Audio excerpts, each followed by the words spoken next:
जय हिंद, नमस्कार। स्वागत है आप सभी का अद्वैत स्टडी सेंटर के आज के इस सेशन में। आज हम लोग देखने वाले हैं संख्या के प्रकार। चलिए पहले इसको क्या करते हैं, लिख लेते हैं सारे को, उसके बाद एक एक करके बारी बारी से समझेंगे। ठीक है। सबसे पहले संख्या। संख्या को जो है मुख्यतः तीन भागों में बांटा जाता है। संख्या हम लोग का हो गया संख्या। इसे जो है मुख्यतः तीन भागों में बांटा जाता है। ठीक है। पहला हो जाता है वास्तविक संख्या, वास्तविक संख्या। दूसरा हो जाता है काल्पनिक संख्या, काल्पनिक संख्या। तीसरा हो जाता है सम्मिश्र संख्या, सम्मिश्र संख्या। संख्या को कितने भागों में बांटे? तीन भागों में, वास्तविक, काल्पनिक और सम्मिश्र। वास्तविक संख्या यानी रियल नंबर, काल्पनिक संख्या यानी इमेजिनरी नंबर। जगह नहीं हो रहा है इसीलिए क्या कहता है, इंग्लिश लिख नहीं रहे, केवल बोल दे रहे हैं। ठीक है। काल्पनिक संख्या यानी इमेजिनरी नंबर, सम्मिश्र संख्या यानी कॉम्प्लेक्स नंबर। ठीक है। फिर जो क्या किए, काल्पनिक और सम्मिश्र संख्या को यहीं पे छोड़ दिए, वास्तविक संख्या को लेके आगे बढ़े। ठीक है। वास्तविक संख्या को फिर पुनः दो भागों में बांटे। कितने भागों में? दो भागों में। पहला हो जाता है हम लोग का परिमेय संख्या। कौन सा संख्या? परिमेय संख्या। पहला हो गया हम लोग का परिमेय संख्या। दूसरा हो जाता है अपरिमेय संख्या। कौन सा संख्या? अपरिमेय संख्या। परिमेय संख्या। संख्या को कितने भागों में बांटे? तीन भागों में, वास्तविक संख्या, काल्पनिक संख्या, सम्मिश्र संख्या। काल्पनिक और वास्तविक को वहीं छोड़े, काल्पनिक और सम्मिश्र को वहीं छोड़े, वास्तविक संख्या को लेके आगे बढ़े। वास्तविक संख्या में वास्तविक संख्या को फिर पुनः दो भागों में बांटे। पहला हो गया परिमेय संख्या, दूसरा हो गया अपरिमेय संख्या। ठीक है। अब फिर जो है अपरिमेय संख्या को यहीं छोड़ेंगे, परिमेय संख्या को लेके आगे बढ़ेंगे। परिमेय संख्या को भी पुनः दो भागों में बांटा जाता है। कितने भागों में? दो भागों में। अब परिमेय संख्या को देखते हैं दो प्रकार। पहला हो जाता है पूर्णांक संख्या, पूर्णांक यानी इंटीजर नंबर, पूर्णांक संख्या। दूसरा हो जाता है दशमलव संख्या या भिन्न संख्या। भिन्न कह लीजिए, कहिए, या दशमलव कहिए। भिन्न या दशमलव संख्या। पूर्णांक यानी इंटीजर नंबर, भिन्न यानी फ्रैक्शन नंबर। ठीक है। फिर जो है क्या कहता है, भिन्न संख्या को यहीं छोड़ते हैं, पूर्णांक संख्या को लेके आगे बढ़ते हैं। पूर्णांक संख्या जो है मुख्यतः तीन प्रकार का हो जाता है। एक धनात्मक पूर्णांक हो जाता है, दूसरा ऋणात्मक पूर्णांक हो जाता है, तीसरा जो है एक शून्य हो जाता है। इसको जरा सा देख लेते हैं। पहला हो गया ऋणात्मक पूर्णांक। कौन सा हो गया? ऋणात्मक पूर्णांक संख्या। दूसरा हम लोग शून्य को ले लेते हैं, दूसरा हमारा आ गया शून्य।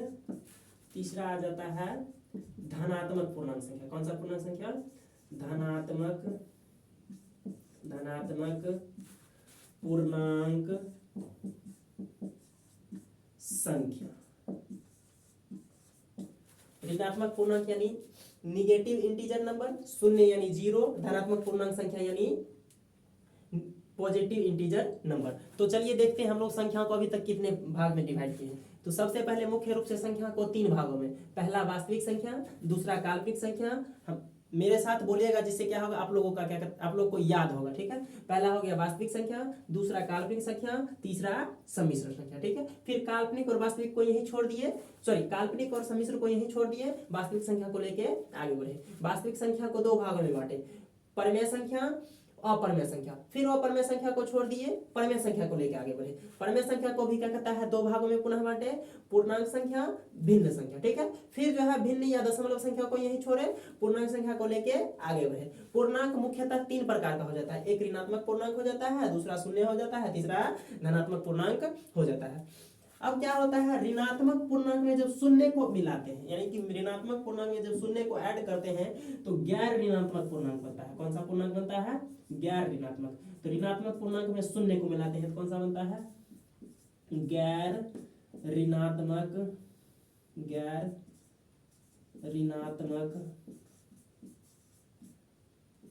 पूर्णांक संख्या। उसके बाद फिर क्या करते हैं, शून्य में फिर जब धनात्मक संख्या को, किस संख्या को, धनात्मक पूर्णांक संख्या को ऐड करते हैं, यानी कि धनात्मक संख्या पूर्णांक संख्या को मिलाते हैं तो गैर धनात्मक पूर्णांक संख्या बनता है। कौन सा, गैर धनात्मक पूर्णांक संख्या। मेरा राइटिंग नहीं बैठता है, ठीक है, इसके लिए माफी चाहेंगे। गैर धनात्मक पूर्णांक संख्या, इसको जरा नीचे में लिख लेते हैं, इतना नहीं देते हैं, क्या दिक्कत है। गैर धनात्मक पूर्णांक संख्या। अब क्या करते हैं, चूंकि इसलिए हो जाता है, शून्य जो है उदासीन संख्या हो जाता है, उदासीन नंबर है। क्या होता है, ऋणात्मक में जब उदासीन को मिलाते हैं तो ना यह पूर्णतः उदासीन ही रहता है और ना ही पूर्णतः क्या कहता है, ऋणात्मक ही रहता है, जिसके कारण इसे जो है गैर ऋणात्मक पूर्णांक नाम दिया गया। और धनात्मक में जब जीरो को मिलाते हैं तो ना ही क्या क्या कहता है, यह पूर्णतः उदासीन संख्या होता है, ना ही पूर्णतः धनात्मक होता है, जिसके कारण इसे गैर धनात्मक पूर्णांक संख्या नाम दिया गया। ठीक है, अब गैर धनात्मक पूर्णांक संख्या को जो है पुनः दो भागों में बांटे। कितने भागों में, दो भागों में।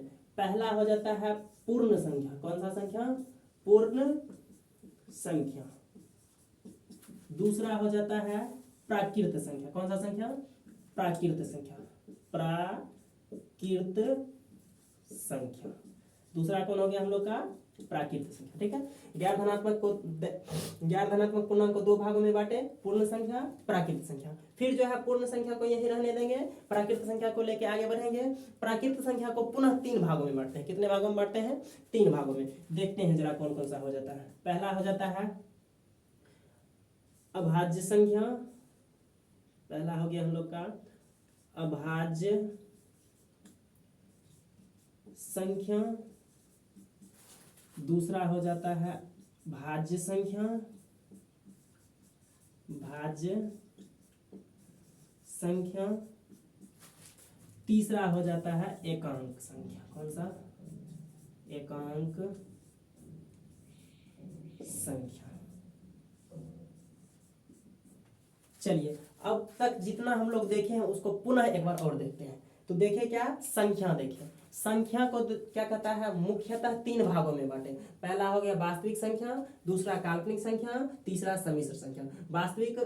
काल्पनिक और सम्मिश्र संख्या को यहीं छोड़ के वास्तविक संख्या को लेके आगे बढ़े। ठीक है, वास्तविक संख्या को पुनः दो भागों में बांटे, परिमेय संख्या, अपरिमेय संख्या। फिर परिमेय संख्या को छोड़े, अपरिमेय संख्या को छोड़े, परिमेय संख्या को लेकर आगे बढ़े।